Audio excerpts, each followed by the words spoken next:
Hello. हाँ hello. अरे के बोल रही तो? बहन के पगला के जानो की गे होलिया में भांग पी लेनी मता लिए की। अरे पगलबा हमर भैया हले ने यही से न पहचान रहल हल। हैप्पी होली। पहले मिले आओ बभन टोली ओकर बाद होतो हैप्पी होली। की मौके पे धोखा देबो ही छौड़ी आसो की करमी होली में। ओहो काहे टेंशन लेली। मौके पे धोखा देबो ही छौड़ी आसो की करमी होली में। मिले आई बाबा भंटोली में छाड़ा डाल दे रंगवा चोली में। मिले आई बाबा भंटोली में छाड़ा डाल दे रंगवा चोली में। देख धोखा मत दिए। अच्छा ठीक है तो टेंशन काहे लेही।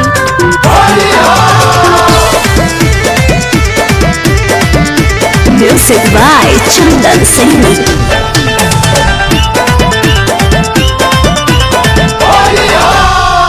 चोलिया में रंग डालबो गलिया में अबीर गे। धरी है ध्यान हो अंदर लेना गिल रे। बात बुझी ना। चोलिया में रंग डालबो गलिया में अबीर गे। धरी है ध्यान हो अंदर लेना गिल रे। आसो नयमी तमहर जइबौ जहर खाई के होली में। आसो नयमी तमहर जइबौ जहर खाई के होली में। मिले आई बाबा भंटोली में छाड़ा डाल दी रंगवा चोली में। मिले आई बाबा भंटोली में छाड़ा डाल दी रंगवा चोली में।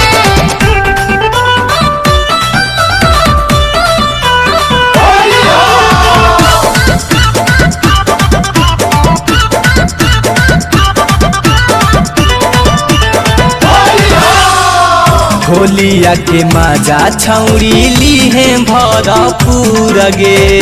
रंगवा लगई है बाकी रहबौ हम दूर रे। देख देने सटे ने देबो। होलिया के मजा छौड़ी ली है भरपूर गे। रंगवा लगई है बाकी रहबौ हम दूर रे। करबौ इंतजार हम ललुआ के कोली में। करबौ इंतजार हम अमितावा के कोली में। मिले आई बाबा भंटोली में छाड़ा डाल दी रंगवा चोली में। मिले आई बाबा भंटोली में छाड़ा डाल दी रंगवा चोली में। हाँ तो आओ अब की गर्दा होते गर्दा। अच्छा ठीक है।